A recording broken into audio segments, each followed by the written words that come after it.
Hello, you guys, and welcome back to another episode of the little side quest project over here, which is Never Blessed. I am so sorry for the delay here. I am in a new location. I'm in my own space, my own apartment. Long story, but essentially, I am literally in a whole province, a whole new space, and I'm very excited about it. And one of the reasons that we're a little behind on stuff, aside from moving and some health complications in between, just the whole stress response of it all, I wasn't able to get Wi-Fi for 2 weeks. And it was almost for 3 weeks, but I managed to convince them to come in and hook me up because I'm I kind of need internet doing what I do for a living. Here we are, we're back. We're going to jump into some of the story submissions that were sent my way. The whole point of Never Blessed is to talk about things like religious trauma. We're going to talk about predatory religious structures, things like that may just kind of entice you in with manipulative wellness, sell you a guarantee of safety or blessing or prosperity. And we simply asked for a structure of what was the guarantee of wellness? What were you promised? Then going into what the actual result was on your life, into leaving and healing, what helped you transition out, what helped you get to a place of stability for yourself. So if you have your own story like that you would like to share, you could send that to either my email that is linked below, or you could drop it into the House of Quartz Discord. There is a little place that says Never Blessed Submissions, and you could put it into there. So without further ado, because I do want to actually get to these stories that have been sitting in my inbox for a few weeks, and our first one was actually sent in by somebody who asked to remain anonymous. There's a little bit of a worry that the cult that they mentioned that they were in could possibly retaliate against them for speaking on this, and I can definitely understand. I had my own anxiety. I don't think as severe as what is being talked about in this case. I do remember being can I actually talk about my family? Can I talk about the Adventist Church? Because this is a very wealthy organization. This is a church that pulls in a lot of money with their health message, with tithe and things like that. I'm just this little old me out here. Would this be defamation? I don't know. I understand the worry, the concern that could be for speaking up, because using your voice on your own behalf can sometimes have a retaliatory effect. And we always want to keep that in mind. What I usually tell people is please do not compromise your safety. If speaking out would literally compromise you in some way, maybe you are in that place where you're fuck it, fuck it, we ball. But you are not failing, you are not a coward, you're nothing like that if you are prioritizing your safety over speaking up about certain things. And something that they emphasize is that there are a few trigger warnings for this story, some pretty severe ones.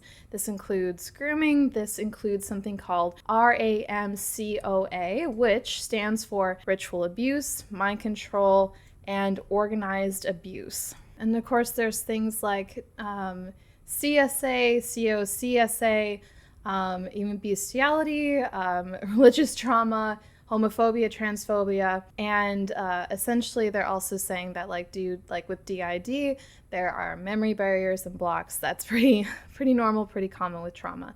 So this story may be a little bit heavy to listen to. As always, please engage thoughtfully according to what is okay and comfortable for you.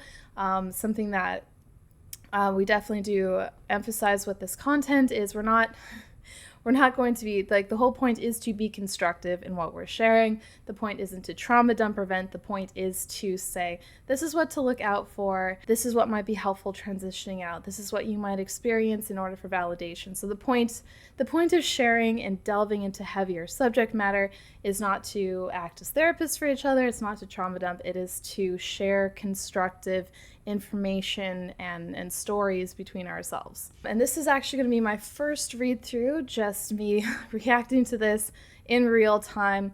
This begins with simply my story. I had already begun splitting altars due to a past trauma at 6 years old, and my home life as a kid became incredibly toxic and chaotic, borderline dangerous, which is where you might see something. For what little we know about DID, of course, we often it's associated with experiencing heavy amounts of trauma and an unstable unstable household and essentially your brain trying to protect you from that.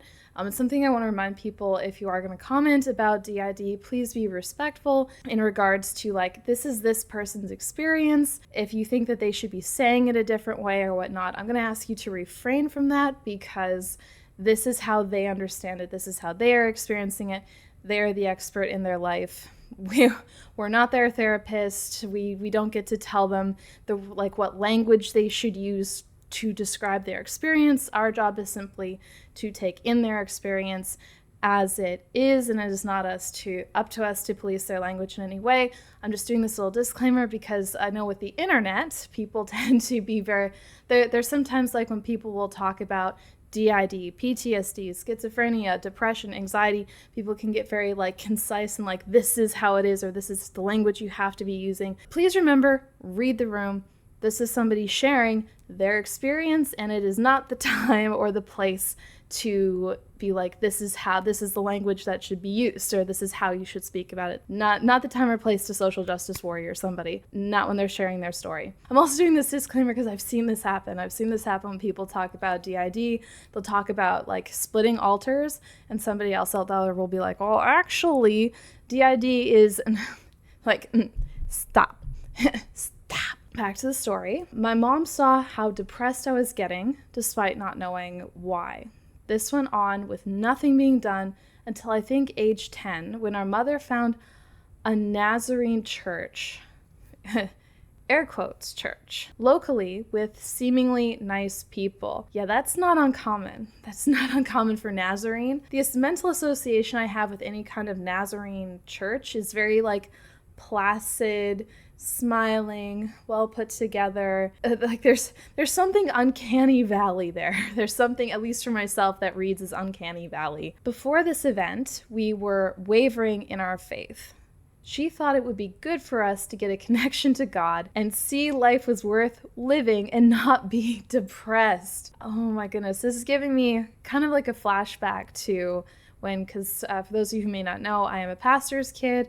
My parent became a pastor in when I was a teen, actually. And pastors, at least with the Adventist church, at least, and for our family, we had benefits. We literally had health benefits where we could be offered things like therapy. So I was experiencing depression, and I remember going to my parents and saying, I think I'm experiencing depression. My mental health is not good. And my parent looked at me and they were like, are you delving into any weird spirituality?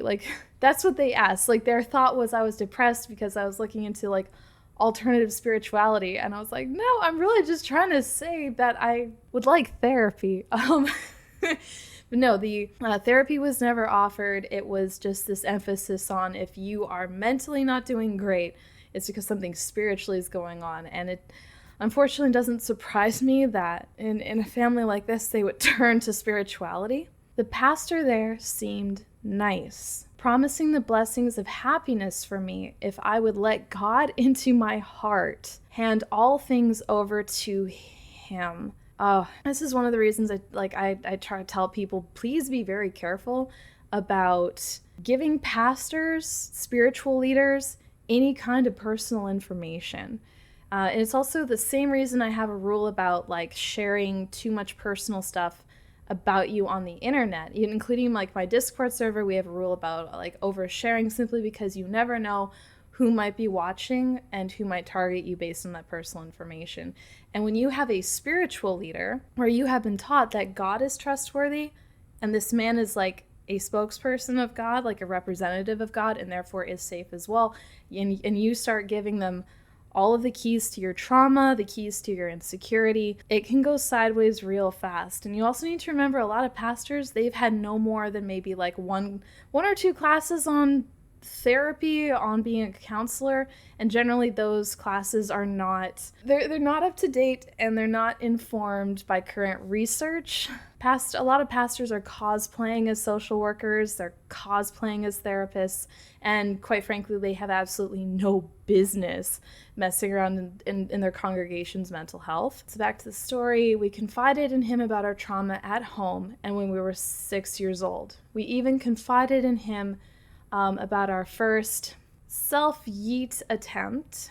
Trust me, I can't stand the way that we have to like censor ourselves in regards to like important subject matter on these big platforms. He listened and over time built trust with him, and that self-eat attempt was at like age 9. It's hard. It's as somebody who also like in childhood had slur slidal ideation, it's hard. It's heartbreaking because that's no kid should have that as part of like their neural framework. So as he built trust with his pastor, during the month of May, our pastor and his wife introduced us to a girl who was 2 years older than us.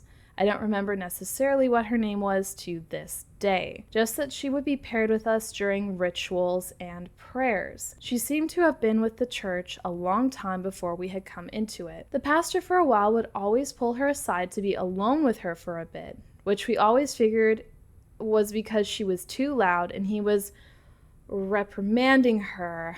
I feel like I know where this is going. One of the things about like a lot of church structures is that they are set up to allow people to just be left alone with kids with no oversight. And that's something that's like absolutely wild to me, is that there's all of this angst about drag queens reading to kids in libraries, which is a public space. They're fully dressed, like there's no sexual overtones there, and all the parents are present. Nobody is left alone with the kid. Like the allegations of grooming being put on like drag queens when literally everyone is present, when you've got full church structures based on Christian theology set up to allow these like religious leaders to just be left alone with kids for extended periods of time with complete trust. That is wild to me. Like the cognitive dissonance there. Turns out it was her being introduced and bonded with our trauma. Like he's literally pulling this girl aside and being like, here's the case file on these kids. During what the adults were doing upstairs, reading verses, and the little ones doing Bible studies, the kids from ages 8 to 17 were taken to a different building. There was where the programming started. It was easy for me to be programmed due to us having come to the church with DID and already split altars, and having the tendency to fawn response to anything threatening and not tell. Yeah, I wish I could say this was uncommon, but a lot of this theology is directly targeted towards vulnerable families that are in crisis, families that have generational trauma, as was the case with like my father. Like there was a lot of like alcoholism, physical abuse in that family, and they got pulled in by an evangelistic series that they felt stabilized the family dynamic. And unfortunately, if you have kids coming from a trauma-based home into that theology that's targeting their vulnerability, it's not a great combination. And like you said, like the fawn response in particular, or freeze responses, where kids know that behaving in a certain way will elicit a punishment response, like they've already been prepared to just be handled. So having the tendency to fawn response to anything threatening and not tell. But they worsened the process by making us kids perform rituals that often led to SA. This was not limited to pedophilia, but child-on-child SA, bestiality, and beatings from the handlers or adults that ran the children's programming. And this was with a Nazarene organization. Jesus Christ. This is way darker than I expected for that particular organization, or at least like affiliated Nazarene. Although I'm guessing this would be like an offshoot, because Nazarene's fairly commonplace, I would say, within all of that. And unfortunately, when it comes to like church structures, they are very ritual based, and that is kind of how it is easy to make things that are not normal feel normal, because rituals are something that are done on a regular basis. They become part of, just like your brain accepts them as part of like daily life. Like this is the ritual, like getting up and making your morning coffee, except in this case, your autonomy and consent are being overridden and made it seem as though it is normal. This is kind of reminding me of There was another cult, Children of God, possibly. I might have to look that up later. But it was one where with kids in particular, they would do like home videos of like the little girls like dancing, stuff like that, like anything to do with preparing kids to accept their bodies being touched, made to service. And the whole thing is designed to make things that are not normal seem as though they are normal, and not just normal but also desirable in God's eyes. It's heartbreaking. It is genuinely very heartbreaking to hear that this is something that was happening, especially when just like you already had a trauma background, and then to have that trauma background targeted. And I think that's something that can be very hard for our brains to accept, because it can feel like that's a level of not fair. I think like to some degree we can accept like, yeah, the world's not fair, trauma happens. But when you find out about like compounded trauma and that manipulative, harmful people are even more likely to find you, take advantage of you, and harm you again in the future, and you get caught in cycles, it can make you feel like there's something inherently wrong with you, or that the world is just literally too dark to put up with, when the reality is that you had like a trauma base from the start, and that sets you up for targeted manipulation in the future. All right, my specific handler, the pastor's wife, always promised me the blessing of having God's messengers as altars, and I was made to spread the word of God to others and convince them to come to the church. So she literally targeted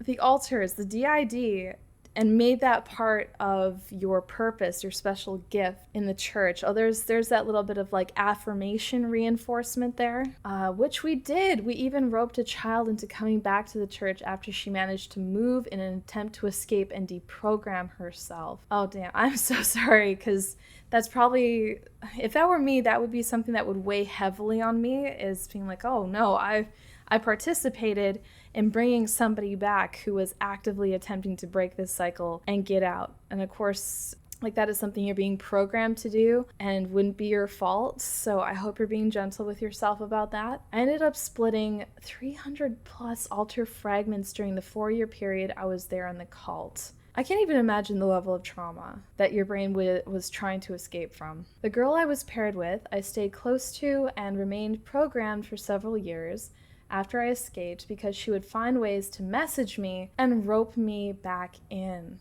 Oh my goodness. So that's where that whole like case file thing comes in. So essentially, like the promise, the blessing was, if you're part of this church, the trauma will stop, the family will stabilize. You'll feel like life is worth living.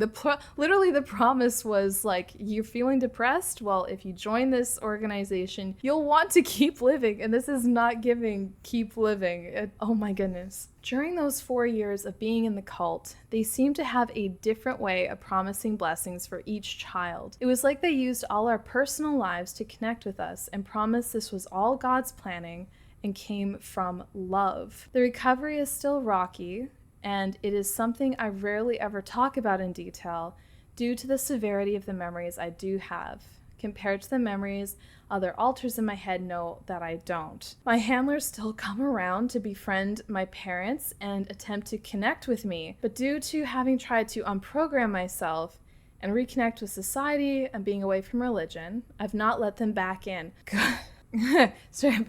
Good. I hate to hear that there's still contact there. I hate to hear that like through your family and whatnot, like they still literally have access to a certain degree. Don't love that for you. I've not let them back in. I've been in therapy since 13, 20 now, and have only talked about some of the cultic memories I've had there. It's traumatizing on its own to relive and talk about, but seeing as others go through it too, I'm gaining comfort in telling my story in order to help others who may be in similar situations. Wow. That is a very powerful story. One, I'm very honored that was shared. Very much hope you did some aftercare for yourself following sharing that as well, because I know that had to be heavy and very difficult to share, and I applaud your bravery in sharing that with me, because and the rest of us here on this platform, because wow. it's very important and very powerful stuff. I think especially for those of us who have experienced more severe levels of trauma in regards to predatory religious organizations compounded by family trauma. This can be very validating to hear and talk about because it's the stuff you're not supposed to talk about. It's the stuff that everybody knows but refuses to acknowledge, and then you kind of become the bad guy for acknowledging it, for speaking out about it. Because, like, how dare you? How dare you say that something hurt you? How dare you imply that this family is not put together? How dare you imply that we didn't do enough for you? How dare you imply that God's word isn't enough for you? How dare you imply God harmed you? This is God's church, God's family. How dare you imply that God is harming you? Like, who are you, small little sinful human? How dare you claim such a thing, right? And it can be so very intimidating to speak up, to say anything about that. And I sincerely say thank you for sharing that piece of your experience. And I'm glad to hear that you were holding boundaries, sought therapy, and that you are continuously pushing forward for a better reality for yourself, one in which people are not spying on you. I think that's another big one. One factor from this story that I caught, one that I've experienced myself, is that intentional spying on you, sending somebody into your space to gather intel about you, talk to you, connect with you, reel you back in a little bit, be like, we care so much about you. But really, it's gathering intel, keeping you like a case file, and it's a level of hypervigilance I think that a lot of us wouldn't expect, especially like if you were in a high demand religious organization. The whole point is to take away your sense of self, take away your identity, take away any part of you that has like protectiveness over your sense of self.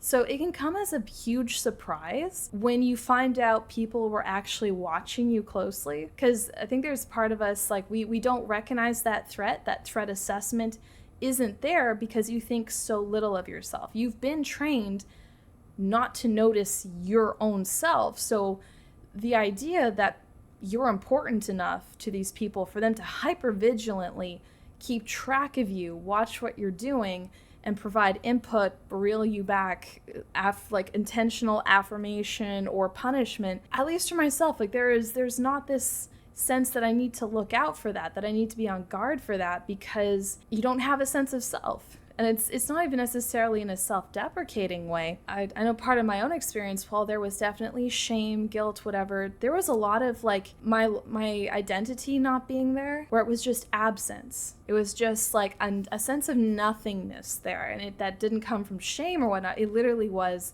lack of identity development. And so when you like look for that sense of self and you find out like people were actually watching what you're doing, it can come as a huge surprise when actually that is a threat. That's a threat that like somebody else's brain who's gone through like full development, they have a stable sense of self, they might pick up on somebody watching over them and being hypervigilant over them in a way that like those of us without proper healthy identity development just would not pick up on. So that's something where it also felt weird. Like even in like later life for me, there's been other situations where in relationships, unhealthy relationships I've been in, where I didn't realize that the person in my life was being hypervigilant over me. It just did not occur to me that would be something they were doing, because it can be hard for your brain if you grow up being told over and over and over again that you're useless, you're worthless, you're a sinner.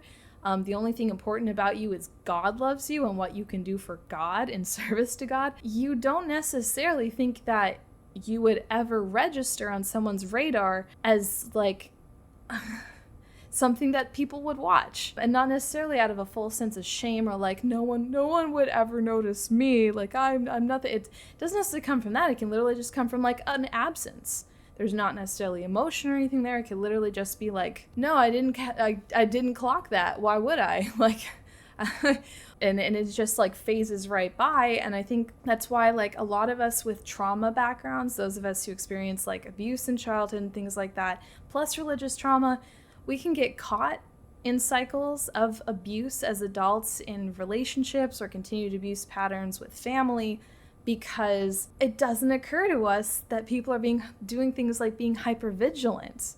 It doesn't necessarily occur to us that we are important enough as supply to another person or another organization that they would be hypervigilant and then applying punishment or reward to us based on like how close or how far away we get, because we're in service mode, we're in fawn mode, but we don't necessarily recognize we are supply, and supply is important to them, and therefore they're hypervigilant over us. So this is something I'm only just learning. Even like I had a hard lesson about it recently where I didn't realize someone was being very hypervigilant over my life and my body, and I found that out the hard way because like it didn't occur to me that would be a thing that they did, only to find out once again I was somebody's supply. And now that's something that I have to unpack and go through, because now I've been doing so much self-work, self-esteem work, identity building work for myself, and now I have to confront that, yeah, actually, as a person, as a human, I can be supply, and therefore important enough for somebody to be hypervigilant over. Not important in an ego way, but part of like self-care is recognizing that some people will treat you as transactional, some people will treat you as supply, some people will treat you as something to feed off of. And if you are a feed supply source, like you could be you can be supply emotionally, financially, sexually, physically, like whatever it is that they could be feeding off of you.